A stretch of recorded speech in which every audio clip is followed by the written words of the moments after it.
Hello friends, स्वागत है आपका Affairs Cloud learn to lead में। मैं हूं आशु और आज हम डिस्कस करेंगे बहुत ही इंपॉर्टेंट करंट अफेयर 17 और 18 अक्टूबर 2021 के, जिसमें से आप दो बेस्ट इमेजेस यहां पे देख रहे हो। लेकिन बहुत ही इंपॉर्टेंट यार करंट अफेयर डिस्कस करने वाले हैं, तो वीडियो को बिल्कुल लास्ट तक देखना है। लेकिन आपने हमारी एप्लीकेशन को डाउनलोड कर लेना है, करियर्स क्लाउड को। लिंक इसका डिस्क्रिप्शन बॉक्स में दिया हुआ है और आप इसके बाद अपनी ईमेल आईडी के थ्रू लॉगिन करेंगे और क्रैक करंट अफेयर्स के ऊपर क्लिक करके 1 साल या 2 साल की सब्सक्रिप्शन बाय कर सकते हैं। दोनों का ही प्राइस बहुत कम है, लेकिन खास बात क्या है कि हम वो करंट अफेयर कवर कर देंगे जो आपका हर एग्जाम कवर करेगा। लेकिन आपको ये करंट अफेयर किस तरह से मिलेगा? आप डेली करंट अफेयर सेक्शन के ऊपर जाएं, उसमें आपको 3 सेक्शंस मिलेंगे। डिटेल करंट अफेयर का, क्वेश्चन एंड आंसर फॉर्मेट और क्विज। क्विज आप हमारी एप्लीकेशन के ऊपर अटेम्प्ट करोगे डेली बेसिस पे। इसी तरह से हर हफ्ते हम आपको जो है वो साप्ताहिक करंट अफेयर्स प्रोवाइड करेंगे, उसमें भी 3 सेक्शंस होंगे। डिटेल तो मिलेगी मिलेगी, क्वेश्चन एंड आंसर फॉर्मेट में भी, और एक क्विज भी होगा जो कि हर हफ्ते आप हमारी एप्लीकेशन के ऊपर अटेम्प्ट कर सकते हो। इसी तरह से मंथली सेक्शन होगा, लेकिन ये सबसे इंपॉर्टेंट है क्योंकि 4 तरह की पीडीएफ्स मिलेंगी इसमें। जैसे कि पहली पीडीएफ में डिटेल करंट अफेयर होगा, दूसरी में क्वेश्चन एंड आंसर फॉर्मेट में करंट अफेयर्स होंगे, तीसरी में आपको बेस्ट 100 करंट अफेयर्स दिए जाएंगे, वो भी क्वेश्चन एंड आंसर फॉर्मेट में, और एक होगा पॉकेट पीडीएफ जिसमें आपको 2 लाइन में 3 लाइन में करंट अफेयर मिल जाएगा, ताकि जल्दी जल्दी में इसको क्या कर सको, रिवाइज कर सको। लेकिन आपकी परफॉर्मेंस को और बेहतर करने के लिए हम आपको दे रहे हैं 20 अलग अलग टॉपिक्स की पीडीएफ। मतलब अगर एक टॉपिक को रिवाइज करना चाहते हैं तो आप इस पीडीएफ से रिवाइज कर सकते हैं। और अगर आप बैंकिंग के स्टूडेंट हैं तो हम आपको 3 सेक्शंस प्रोवाइड कर रहे हैं, detail, question and answer format और क्विज सेक्शन। लेकिन ये तीनों चीजें सिर्फ बैंकिंग एंड इकोनॉमी से रिलेटेड होंगी, और जो क्विज होगा वो आप मंथली बेसिस पे सिर्फ एप्लीकेशन के ऊपर ही अटेम्प्ट कर सकते हो। और जितना भी पास्ट करंट अफेयर है, जितना भी जा चुका है 2021 का, वो एक ही पीडीएफ से रिवाइज करने के लिए, सिर्फ रिवाइज करने के लिए आप एग्जाम पीडीएफ का यूज कर सकते हैं। और डिटेल में बजट और इकोनॉमिक सर्वे मिलेगा, उसको पढ़ें। उसके बाद क्वेश्चन एंड आंसर भी यहाँ पे बताए जाएंगे, ताकि बजट और इकोनॉमिक सर्वे से कुछ भी अगर आएगा तो यहाँ से आप कवर कर सकते हो। और अगर आप किसी भी स्टेट एग्जाम की तैयारी कर रहे हैं तो हम स्टेट करंट अफेयर आपको प्रोवाइड कर रहे हैं, और हम हर स्टेट और यूनियन टेरिटरी को कवर कर रहे हैं। लेकिन दोस्तों, ये सारी चीजें, ये सारे तरह के करंट अफेयर्स आपको एक ही सब्सक्रिप्शन में मिल जाएंगे, कोई अलग अलग प्राइस नहीं है इसके। आपने सिर्फ एप्लीकेशन डाउनलोड करनी है, करियर्स क्लाउड की, डिस्क्रिप्शन बॉक्स में लिंक दिया हुआ है, लॉगिन कर लें ईमेल आईडी के थ्रू, और क्रैक करंट अफेयर्स के ऊपर क्लिक करके आप 1 साल या फिर 2 साल की सब्सक्रिप्शन बाय कर सकते हैं। दोनों का ही प्राइस बहुत ही कम है। लेकिन जो स्टूडेंट नए हैं उनको मैं एक एडवाइस दूंगा कि वो 2 साल का बाय करें, क्योंकि आपको 2022 का भी मिल जाएगा। अगर वो 2022 में लोगे तो उसका प्राइस बहुत ज़्यादा होगा, इसीलिए जो है वो अभी बाय कर लें इसको। 10% आपको एक्स्ट्रा डिस्काउंट दोनों पे ही मिल रहा है, और ASH10 कोड आप यूज़ करोगे तो 10% एक्स्ट्रा डिस्काउंट मिल जाएगा। इस ईमेल आईडी और इस नंबर पे संपर्क करें ताकि आपका कोई डाउट है वो यहाँ से क्लियर हो सके। तो स्टार्ट करते हैं यार 17 और 18 अक्टूबर 2021 का करंट अफेयर। लेकिन सारे बच्चों से रिक्वेस्ट करूंगा कि जितने भी वीडियो को देख रहे हैं वो सारे के सारे वीडियो को लाइक जरूर कर दें, शेयर करें मैक्सिमम टू मैक्सिमम, कम से कम अपने एक दोस्त को तो शेयर कर ही सकते हो, और सब्सक्राइब करें। आगे बढ़ने से पहले अभी सब्सक्राइब के ऊपर क्लिक कर लें, टेलीग्राम ग्रुप को ज्वाइन कर लें, डिस्क्रिप्शन बॉक्स में लिंक गिवन है। मोस्ट इंपॉर्टेंट क्वेश्चन में पहला है, who assume the charge of the first director general of the ordnance directorate. देखो ये बॉडी बहुत इंपॉर्टेंट हो चुकी है अब, ऑर्डिनेंस डायरेक्टोरेट। आपको पता है कि एक बॉडी होती थी जिसको कहते थे ordnance factory board.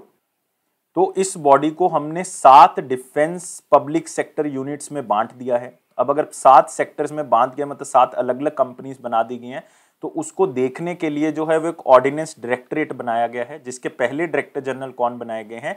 ER Sheikh बनाए गए हैं। तो याद रखना है आंसर क्या होगा इसका, बी होगा। और ये 1984 के एक Indian ordnance factory service officer हैं, जिनको ये चार्ज जो है वो संभाला गया है। ऑर्डिनेंस फैक्ट्री बोर्ड से जो 7 डिफेंस के यूनिट्स निकलेंगे उसको संभालने के लिए ऑर्डिनेंस डायरेक्टरेट के जो हेड होंगे वो ER शेख होंगे। और मैं आपको थोड़ा सा आइडिया दे देता हूं कि प्राइम मिनिस्टर नरेंद्र मोदी जो हैं, उन्होंने ये 7 जो नई डिफेंस पब्लिक सेक्टर अंडरटेकिंग्स जो है बनी है अभी ऑर्डिनेंस फैक्ट्री से निकाल के, उसको देश के नाम जो है वो कर दिया है। सातों अलग अलग काम करेंगी। जैसे मैं आपको एक ओवरव्यू सा देता हूं कि सातों के नाम जो है वो बेसिकली क्या है। एक का नाम है MIL। MIL का मतलब है munitions India limited, munitions India limited. और एक है हमारे पास अवनी।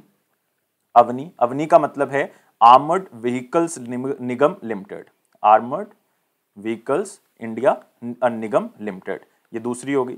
तीसरी हमारे पास है GIL। GI का मतलब है gliders India limited, gliders India limited. चौथी है हमारे पास AWE इंडिया। AWE का मतलब है advanced weapons and equipment, advance weapons and equipments limited. फिर हमारे पास आती है 5वें नंबर पे TCL। TCL का मतलब है यहाँ पे troop, troop TROOP, troop comforts, comforts limited, जिसको TCL कहा गया है। नेक्स्ट 6th नंबर पे हमारे पास YIL, YIL का मतलब है यंत्रा इंडिया लिमिटेड और यंत्र इंडिया लिमिटेड। 7th पे हमारे पास IOL, जिसका मतलब है India Optel limited, India Optel limited. तो ये जो 7 कंपनीज बनाई गई हैं, ये सातों के नाम हैं। उसको संभालने के लिए ऑर्डिनेंस डायरेक्टोरेट बनाया गया, जिसके पहले डायरेक्टर जनरल कौन बनाए गए हैं? ER शेख बनाए गए हैं। और मिनिस्ट्री ऑफ डिफेंस का टारगेट है कि हमने जो टर्नओवर है मिनिस्ट्री ऑफ डिफेंस के अंदर, खास करके एरोस्पेस सेक्टर के अंदर, वो 1.75 लाख करोड़ जो है वो कर देनी है। कौन से ईयर तक? 2024 तक।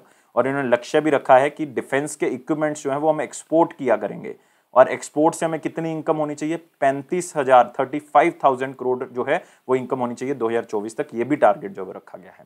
तो यहाँ पे आप देख सकते हो राजनाथ सिंह जी, जिनकी कॉन्स्टिट्यूएंसी कौन सी है? लखनऊ, उत्तर प्रदेश के अंदर।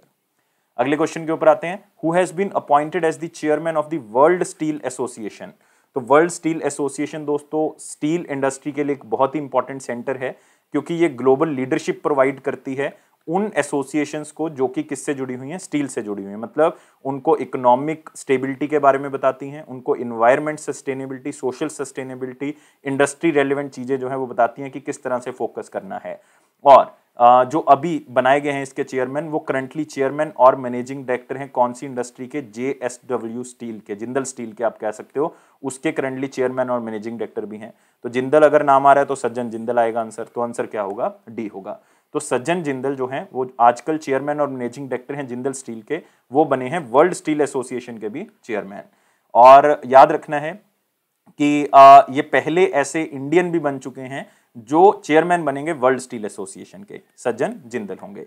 और अगर हम वर्ल्ड स्टील एसोसिएशन के बारे में बात करें, इसका हेडक्वार्टर आपको कहां पे मिलेगा? ब्रसल्स में। मतलब कौन सी कंट्री में? बेल्जियम के अंदर आपको ये मिल जाएगा। और अगर हम वर्ल्ड स्टील एसोसिएशन का डाटा देखें, उसमें उन्होंने कहा है कि इंडिया का रैंक जो है वो 2nd नंबर पे है। किसके अंदर? 2nd नंबर के अंदर है क्रूड स्टील बनाने में। क्रूड स्टील बनाने में 2nd नंबर पे है, क्योंकि पहला रैंक हमेशा किसके पास रहता है? ज्यादातर जिसमें इंडिया 2nd में होता है, पहला रैंक चाइना के पास रहता है। तो आप देख सकते हो सज्जन जिंदल का यहाँ पे चेहरा आपको याद रखना है। सज्जन जिंदल वर्ल्ड स्टील ऑर्गेनाइजेशन के हेड बने हैं। अगला आते हैं दोस्तों वेरी इंपॉर्टेंट क्वेश्चन सेक्शन, लेकिन वीडियो को लाइक कर दें, शेयर कर दें चैनल को, और सब्सक्राइब कर दें। इसी वक्त सब्सक्राइब करेंगे, इसी वक्त अपने एक खास दोस्त को जो वो शेयर भी करोगे, और टेलीग्राम ग्रुप को ज्वाइन भी कर लो डिस्क्रिप्शन बॉक्स लिंक से। और क्वेश्चन क्या कहता है?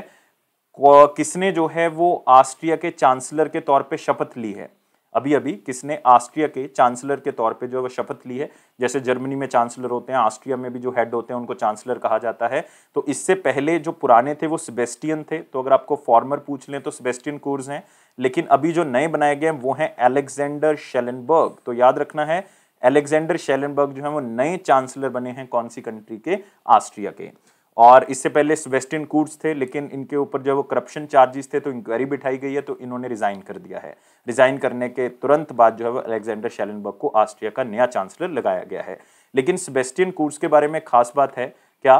कि वो यंगेस्ट चांसलर रहे हैं अभी तक की ऑस्ट्रिया की हिस्ट्री में। यंगेस्ट चांसलर हैं, केवल 31 ईयर्स ओल्ड थे वो, और 2017 में जब वो ऑफिस में इलेक्ट हुए थे, तो मतलब यंगेस्ट चांसलर रहे हैं ऑस्ट्रिया की हिस्ट्री में। तो आप चेहरा देख सकते हो अलेक्जेंडर शेलेनबर्ग का, जो नए चांसलर बने हैं ऑस्ट्रिया के। बहुत इंपॉर्टेंट क्वेश्चन।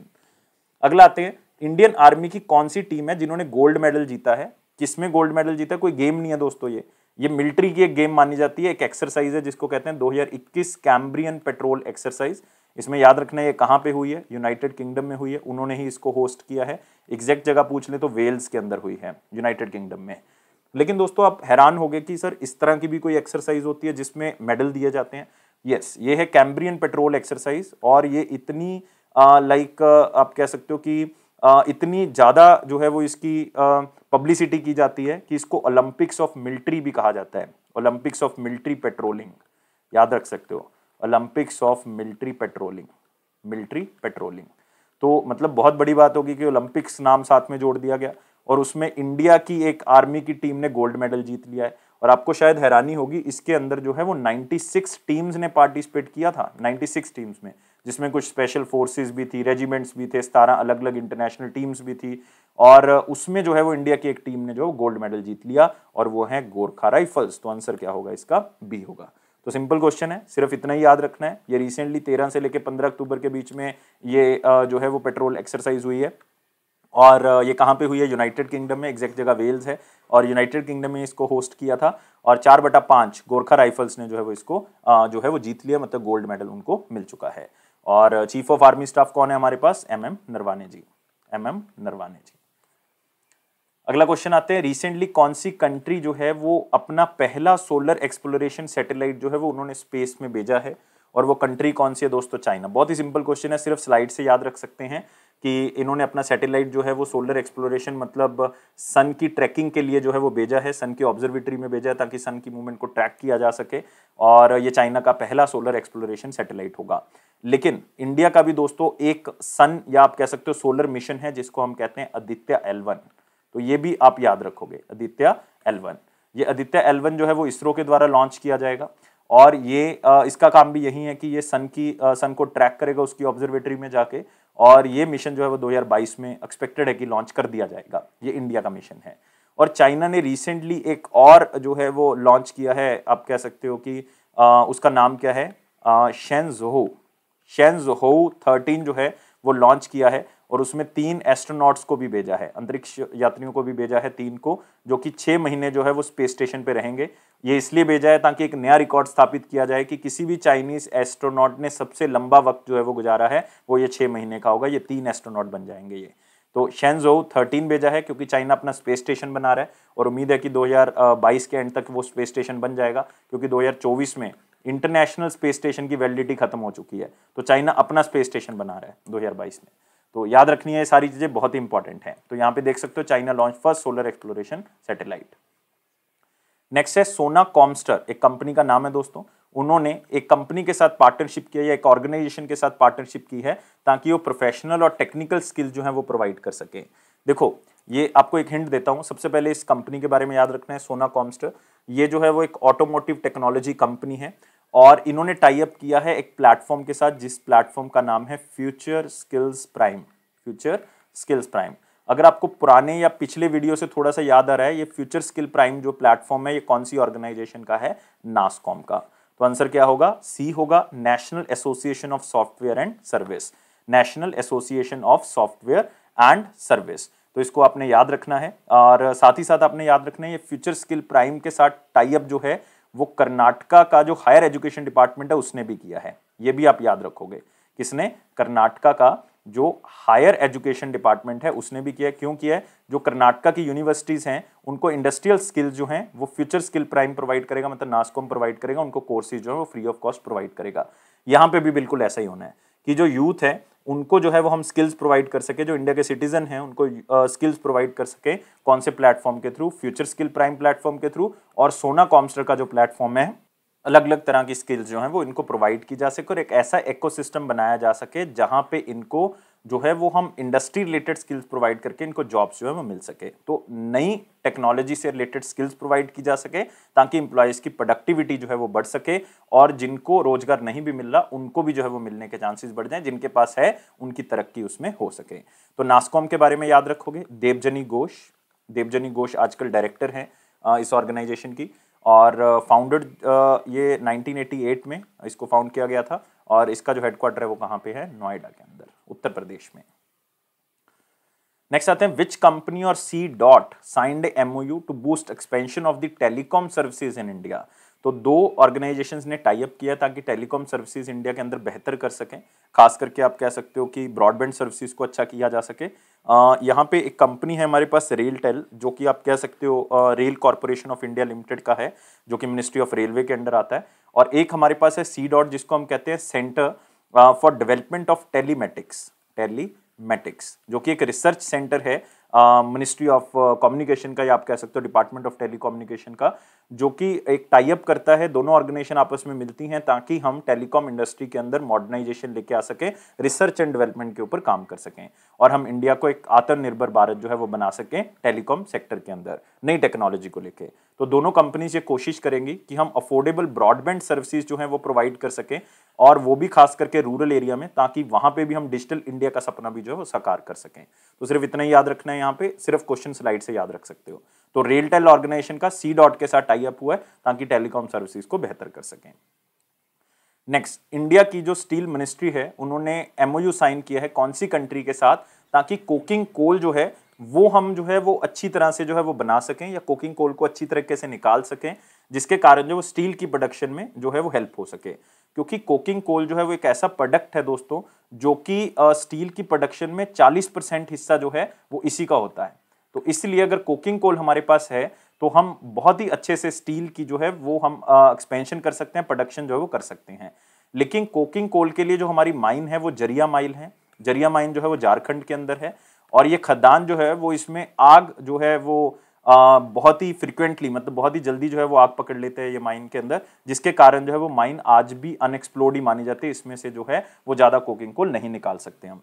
तो इंडिया का टारगेट है, क्योंकि एक स्टील पॉलिसी बनाई गई थी 2017 में, उसमें टारगेट रखा था कि हमने इंडिया में स्टील प्रोडक्शन को 300 मिलियन टन करना है। 300 मिलियन टन करना है कौन सी ईयर तक? 2030 तक। तो वो सपना यार कैसे पूरा होगा अगर कोकिंग कोल ही नहीं है हमारे पास, क्योंकि 40% हिस्सा स्टील बनाने में इसी का है। तो कोकिंग कोल के लिए हमने टाई अप किया रशिया के साथ दोस्तों। आंसर क्या होगा? बी होगा। तो रशिया का जो मिनिस्ट्री ऑफ एनर्जी है उनके साथ टाई अप किया है ताकि कोकिंग कोल को किस तरह से स्टील मेकिंग में हम लेके आ सकते हैं अच्छे तरीके से, और रिसर्च एंड डेवलपमेंट कर सकें स्टील सेक्टर में कि किस तरह की नए तरीके से हम इसको और बना सकते हैं। क्योंकि इंडिया का जो लार्ज कोकिंग कोल रिजर्व है वो जरिया ही है झारखंड के अंदर। तो उसमें आग लगी रहती है, जिसके कारण जो है वो अभी भी माइन जो है वो उसमें कोकिंग कोल नहीं निकाला जा सकता है, कम निकाला जा रहा है। और कोकिंग कोल को फिर बाहर से मंगवाना पड़ता है और उसके लिए बहुत ज्यादा पैसा देना पड़ता है। 75,000 करोड़ हर साल पे करते हैं, कोकिंग कोल बाहर से मंगवाते हैं हम। तो इस चीज को दूर करने के लिए हमने रशिया के साथ टाई अप किया कि भाई कोई तो सहायता किसी तरह से की जाए। और अगर आप बात करोगे स्टील मिनिस्ट्री की, तो यूनियन मिनिस्टर हमारे पास कौन है? रामचंद्र प्रसाद हैं। रामचंद्र प्रसाद। और रामचंद्र प्रसाद राज्यसभा के मेंबर हैं बिहार से। अगले क्वेश्चन के ऊपर आते हैं, जो कि एक पिक्चर से और बहुत ही अच्छी न्यूज, जो सीएस के लवर्स हैं, जो बच्चे आईपीएल देखते हैं। 14th एडिशन था। एक तो ये याद रखना है दोस्तों कि 14th नंबर का एडिशन था। दूसरा इसमें पॉइंट याद रखना है कि ये किसने जीत लिया? चेन्नई सुपर किंग्स ने जीत लिया। चौथी बार जीता है किसकी कैप्टेंसी में? महेंद्र सिंह धोनी की कैप्टेंसी में ये जीत लिया है। तो ये 3 बातें तो आप यहां से याद रख लोगे। किसके खिलाफ हुआ था ये मैच? ये याद रखना है, केकेआर के खिलाफ हुआ था, मतलब कलकत्ता नाइट राइडर शाहरुख खान की टीम के खिलाफ हुआ था। फाइनल में पहुंच गई इस बार केकेआर, लेकिन हार गई लास्ट मैच को, तो इसलिए याद रखना है। और एक बात और इसमें याद रखोगे कि इसमें ऑरेंज कैप मतलब जो सबसे ज्यादा रन बनाता है उसको ऑरेंज कैप मिलती है, और वो किसको मिली है? ऋतुराज गायकवाड़ को। ऋतुराज गायकवाड़ को। और ऋतुराज गायकवाड़ जी जो हैं वो चेन्नई सुपर किंग्स से ही खेलते हैं और उन्होंने सबसे ज्यादा रन बनाए, 635, 635 रन जो हैं वो बनाए, और इनको ऑरेंज कैप मिली। और ऐसे ही एक कैप और होती है हमारे पास, और वो कौन सी होती है? Purple cap. पर्पल कैप दोस्तों मिली है किसको? हर्षल पटेल को। किसको?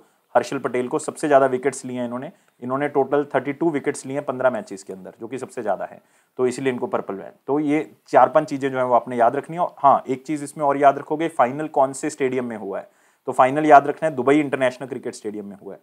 दुबई इंटरनेशनल क्रिकेट स्टेडियम में फाइनल मैच किया गया यूनाइटेड अरब एमिरेट्स में। तो बहुत इंपॉर्टेंट क्वेश्चन है। तो अगले क्वेश्चन के ऊपर आते हैं, जो कि इंपॉर्टेंट क्वेश्चन सेक्शन का। लेकिन यार वीडियो को लाइक जरूर कर दोगे आप लोग, वीडियो को शेयर करोगे ज्यादा से ज्यादा, अपने एक फ्रेंड के पास, अपने एक खास दोस्त को शेयर कर दो, चैनल को सब्सक्राइब कर दो, और साथ ही साथ टेलीग्राम ग्रुप को भी ज्वाइन कर लो ताकि ऑफिशियल नोटिफिकेशन आपको मिलती रहे। क्वेश्चन क्या है?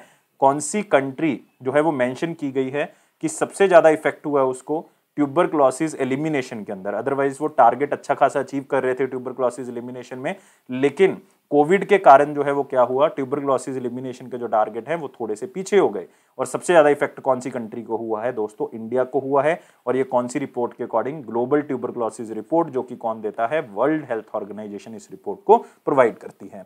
तो इस रिपोर्ट के अकॉर्डिंग बताया गया है कि ट्यूबरक्लोस एलिमिनेशन में बहुत सी कंट्रीज जो है वो आगे चल रही थी, लेकिन कोविड के कारण जो है वो अब कंट्रीज के टारगेट जो है वो थोड़े से और आगे जाएंगे, जिसके कारण जो है उसमें सबसे ज्यादा इफेक्ट इंडिया को हुआ है। और इंडिया में ट्यूबरक्लोसिस केसेस जो हैं वो 2020 में जो है वो और भी इफेक्ट देखने को मिला है। और आपने याद रखना है, लक्षद्वीप ऐसी पहली यूनियन टेरिटरी है दोस्तों जो ट्यूबरक्लोसिस फ्री डिक्लेयर की गई थी। और इंडिया का टारगेट है कि 2025 तक हमने टीबी मुक्त हो जाना है, टीबी मुक्त भारत करना है, ट्यूबरक्लोसिस मुक्त भारत करना है 2025 तक। और यहाँ पे वर्ल्ड हेल्थ ऑर्गेनाइजेशन की बात करेंगे, 1948 में इसको बनाया गया था और इसका हेडक्वार्टर जेनेवा में है। आजकल डायरेक्टर जनरल डॉक्टर टेड्रोस हैं। लेकिन अभी किसी एक एग्जाम में क्वेश्चन पूछा गया था कि पहले डायरेक्टर जनरल कौन है वर्ल्ड हेल्थ ऑर्गेनाइजेशन के? याद रखना है, उसके पहले जो डायरेक्टर जनरल है ब्रॉक शिशोल में है। CHISHOLM, ब्रॉक शिशोल्म, चाहे बी याद कर ले ओनली तो भी आपको याद रहेगा, ब्रॉक से भी याद रहेगा। नेक्स्ट आते हैं, सेबी ने एक कमेटी बनाई है दोस्तों, 4 मेंबर की एक कमेटी है जो कि सेटलमेंट ऑर्डर्स के बारे में बताएगी कि अगर किसी के खिलाफ कोई प्रोसीडिंग्स चल रही हैं तो वो सेबी में अपील कर सकता है। 4 मेंबर कमेटी बनाई गई है कि इसको किस तरह से रिवाइज किया जा सके, और इसके जो चेयरमैन बनाए गए हैं वो कौन बनाए गए, VJC डागा। कौन बनाए गए हैं, VJC डागा। VJC डागा कौन है, ये आप कह सकते हो बॉम्बे हाई कोर्ट के रिटायर्ड जज हैं, उनको इसका चेयरमैन जो है वो बनाया गया। जस्ट क्वेश्चन को स्लाइड से ही याद रखें। और सेबी के बारे में याद रख सकते हो, 1992 में ये स्टैट्यूटरी बॉडी बनी थी, अदरवाइज 1988 में इसको बनाया गया था। इसका एक्ट 1992 में बना है। हेडक्वार्टर जो है वो मुंबई में है दोस्तों। इसके हेड जो है वो अजय त्यागी हैं, अजय त्यागी। अब आते हैं वन लाइनर इंपॉर्टेंट पॉइंट्स के ऊपर, जो कि बहुत ही सिंपल पॉइंट्स हैं कि बॉम्बे स्टॉक एक्सचेंज और बिजनेस लीडरशिप लीग के बीच में MOU साइन हुआ है कि जो हमारी इंडस्ट्रीज हैं उनको नॉलेज दी जा सके, जो हमारी स्मॉल मीडियम एंटरप्राइजेज हैं, और वो अपने बिजनेस को एक्सपैंड कर सके, नए सोल्यूशंस, नई टेक्नोलॉजी के बारे में जागरूक किया जा सके, और साथ में उनको बताया जा सके कि बॉम्बे स्टॉक एक्सचेंज में अपने शेयर्स को लिस्ट करो, उससे आपको क्या फ़ायदा मिल सकता है। नेक्स्ट, RBI ने हिंदू कोऑपरेटिव बैंक के ऊपर जो रिस्ट्रिक्शंस लगाई थी 2019 में वो हटा ली गई हैं। अब वो उनको हटा दिया गया है। 2019 में कुछ रिस्ट्रिक्शन लगाई थी, और ये कहाँ का है कोऑपरेटिव बैंक, पंजाब का है, आप कह सकते हो पठानकोट में है ये। तो एक और है कि क्रूर वैश्य बैंक को RBI ने परमिशन दे दी है कि वो डायरेक्ट टैक्सेस को कलेक्ट कर सकता है CBDT के बिहाफ पे। तो central board of direct taxes से परमिशन लेके RBI ने जो है वो ये कह दिया है कि क्रूर वैश्य बैंक जो है वो डायरेक्ट टैक्सेस को कलेक्ट कर सकते हैं, इनडायरेक्ट की अभी बात नहीं कर रहे हैं। तो CBDT से भी जो है वो बात हो चुकी है, तो क्रूर वैश्य बैंक जो है वो ऐसा बैंक बन चुका है। याद रखना है, क्रूर वैश्य बैंक का हेडक्वार्टर जो है वो करूर में है, जो कि कहाँ पे है, तमिलनाडु के अंदर। और 1916 मतलब 1916 में इसको बनाया गया था, और इसके MD और CEO रमेश बाबू हैं। इसी तरह से याद रखोगे, रमेश बाबू बहुत ही फेमस एक्टर हैं साउथ इंडिया के। और टैगलाइन है smart way to bank, smart way to bank, smart way to bank. Next, Norway की प्राइम मिनिस्टर एर्ना सोलबर्ग ने रिजाइन कर दिया, क्योंकि उनकी जो कंजर्वेटिव पार्टी है वो लेबर पार्टी से हार गई सितंबर के इलेक्शन में, तो उनको रिजाइन करना ही था। उन्होंने अपना रेजिग्नेशन जो है वहाँ के जो किंग हैं हेराल्ड 5 उनको दिया है, और अब हेराल्ड 5 जो है वो नए प्राइम मिनिस्टर के साथ जो पार्टी जीती है उनके साथ बातचीत करेंगे, और वो सिलेक्ट भी कर लिए गए। उनका नाम क्या है, जॉनस गाहर स्टोर। तो चाहे जॉनस स्टोर याद कर लें, तो ये नए प्राइम मिनिस्टर होंगे कौन सी कंट्री के, नॉर्वे के। नॉर्वे की कैपिटल कौन सी है दोस्तों, ओस्लो है। नॉर्वे की करेंसी कौन सी है, नॉर्वेजियन क्रोन है। Next, world food day, most important day जो सबसे ज्यादा बार पूछा जाता है एग्जाम में। 16 अक्टूबर को जो है वो मनाया गया। इसके पीछे कारण क्या होता है मनाने का, ताकि लोगों को जागरूक किया जा सके कि हमने किस तरह से जो है वो फूड वेस्टेज को रोकना है, किस तरह से जो कंट्रीज हंगर से जूझ रही हैं उनको हमने आगे बढ़ाना है, और एक्सट्रीम हंगर सिचुएशन को हमने खत्म करना है, हेल्दी डाइट को प्रमोट करना है। और ये 16 अक्टूबर को ही दोस्तों क्यों मनाया जाता है, इसके पीछे भी कारण है, क्योंकि फूड एंड एग्रीकल्चर ऑर्गेनाइजेशन की जो स्थापना है वो 16 अक्टूबर को की गई थी। कौन से ईयर में, 1945 में। तो इस बार 76th एनिवर्सरी है फूड एंड एग्रीकल्चर ऑर्गेनाइजेशन की, जिसका हेडक्वार्टर कहाँ पे है, रोम, इटली के अंदर। और इसके डायरेक्टर जनरल कौन है, क्यू डोंग्यू। तो ये भी आप याद रख सकते हो, क्यू डोंग्यू। और इसका थीम क्या है, our actions are our future, मतलब जो आज हम करेंगे वही हमारा फ्यूचर डिसाइड करेंगे। तो better production, better nutrition, better environment and better life, तो ये लक्ष्य जो है वो रखा गया है। नेक्स्ट हमारे पास दिन था इंटरनेशनल ई वेस्ट डे 2021, वो 14 अक्टूबर को बनाया गया, ताकि ई वेस्ट से क्या दिक्कत आ सकती है, किस तरह से हमारे लिए हानिकारक हो सकता है, इन्वायरमेंट के लिए कैसे हानिकारक है, तो उसके बारे में जागरूक करता है, और किस तरह से इसको डिस्पोज करना है, खत्म करना है, उसके बारे में जागरूकता पैदा करता है। इसका थीम क्या है, consumer is the key to circular economy, circular economy, ये इसका थीम है। और ये पहली बार 2018 में बनाया गया था, अब चौथी बार मनाया जा रहा है 2021 में।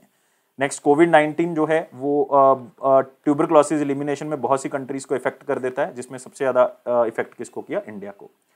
नेक्स्ट आते हैं question of the day. Question क्या था 16 अक्टूबर 2021 का, बहुत ही सिंपल क्वेश्चन था दोस्तों, कि बैंक जो है वो फिक्स डिपॉजिट को मैक्सिमम टाइम पीरियड के लिए कितने टाइम पीरियड के लिए करते हैं नॉर्मली। तो आपको पता है कि यार जो टर्म डिपॉजिट होता है हमारे पास या टाइम डिपॉजिट होता है वो दो तरह का होता है, रेकरिंग डिपॉजिट और हमारे पास क्या होता है, एक फिक्स डिपॉजिट। फिक्स डिपॉजिट का जो मिनिमम टाइम पीरियड है वो 7 दिन का होता है, और मैक्सिमम टाइम पीरियड हमारे पास कितना होता है, 10 ईयर्स। 10 साल के बाद फिर रिन्यू करवा सकते हो, लेकिन एक बार मैक्सिमम टाइम पीरियड कितना दिया जाता है, 10 साल का दिया जाता है। तो आंसर क्या होगा इसमें, बी होगा। नेक्स्ट आते हैं क्वेश्चन ऑफ द डे। क्या कहता है question of the day, which of the following can issue commercial paper. Commercial paper को कौन इशू कर सकता है, ताकि जो उनके पास पैसे की शॉर्टेज है थोड़े टाइम पीरियड के लिए वो कवर की जा सके, क्योंकि जब आप कमर्शियल पेपर इशू करोगे तो लोग उसको खरीदेंगे, जब खरीदेंगे तो इसका मतलब पैसा जो है वो जिसने इशू किया था उसके पास आ जाएगा और जो फंड्स की शॉर्टेज थी वो पूरी हो जाएगी। तो आप मुझे बताएंगे कौन कौन इशू कर सकता है इसमें से कमर्शियल पेपर। तो मैं आपका वेट कर रहा हूं आंसर का, लेकिन सारे बच्चों ने जितने भी वीडियो देख रहे हैं वो वीडियो को लाइक जरूर करेंगे, चैनल को सब्सक्राइब जरूर करेंगे, कम से कम अपने एक दोस्त को शेयर करके जो है वो इसको सब्सक्राइब करो तो ज्यादा फायदा मिलेगा उस स्टूडेंट को भी और आपके एक दोस्त को भी। और इस बेल बटन को प्रेस कर दें और टेलीग्राम ग्रुप को ज्वाइन कर लें ताकि ऑफिशियल नोटिफिकेशन आपके साथ बनी रहे। और अफेयर्स क्लाउड का प्रॉमिस है कि आपके कॉन्फिडेंस को जरूर आगे बढ़ाएगा। इसी तरह से सपोर्ट करते रहें, इसी तरह से आगे बढ़ते रहें, खुश रहें। खुश रहोगे तो आपका एग्जाम भी जल्दी क्लियर होगा और लाइफ को बहुत ज्यादा सीरियस नहीं लेना। Thank you guys, take care and bye bye.